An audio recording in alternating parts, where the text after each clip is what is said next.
आमे जेतेबेले ओडिशार कथा कहू आम मनकू आसे मंदिर समुद्र और संस्कृतिर कथा किंतु एसबू मूलदुआ कौन जानिछंती से हेउची आमर नदी नदी केवल पानीर धार नुहे बरम एहा ओडिशार जीवन रेखा आम सभ्यतार कहानीकार। आज आमे ओडिशार एमिति 5टी प्रमुख नदी विषय जानिबा जहा केवल आम माटी को शस्य श्यामल करी नाही बरम आम इतिहास संस्कृति और अर्थनीति को भी गढ़ी। तेबे चलंतु आरंभ करिबा एही नदी मानकर यात्रा।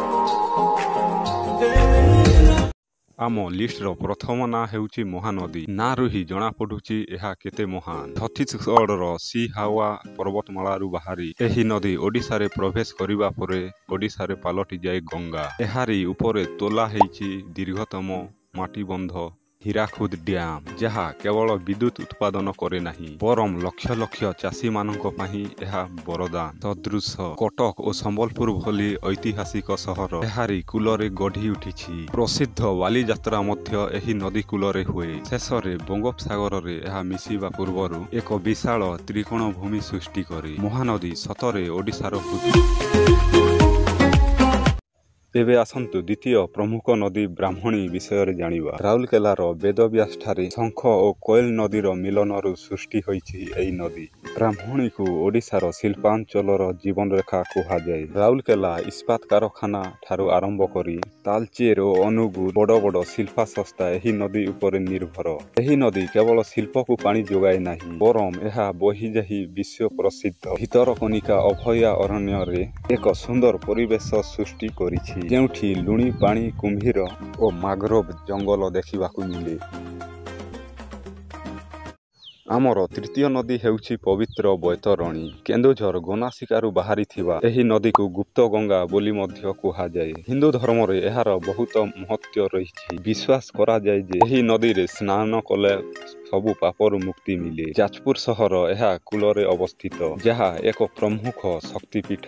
एही नदी कूलरे लोकमा पितृ पुरुषंकु पिंडदान करंती बैतरणी नदी आम आस्था और विश्वासर प्रतीक।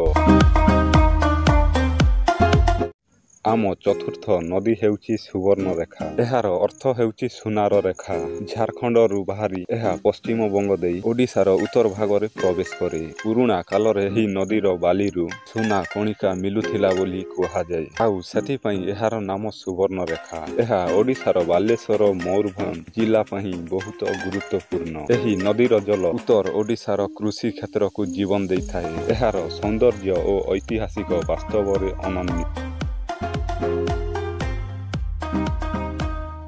आम लिस्ट रो शेष नदीटी प्रकृति प्रेमी मानक पई एक स्वर्ग एहार ना हेउची ऋषिकुल्य कंधमाल रो दारिंगबाड़ी पहाड़रू बाहरी एही नदी गंजाम जिला देई बंगोपसागर रे मिसी थाए एहार सबुटु बड़ विशेषता हेउची एहार मुहाण प्रति वर्ष शीत ऋतुरे लक्ष लक्ष बिरल कईछ हजार हजार किलोमीटर रो यात्रा करी एही नदी मुहाण को आसैथांती सामूहिक अंडादान पई जहाकू ओरिबादा कुहा जाए एही दृश्य देखिबा पई सारा विश्वर पर्यटक और वैज्ञानिक माने एठाकू आसीथांती ऋषिकुल्य आम परिवेश और जैव विविधतार एक जीवंत उदाहरण।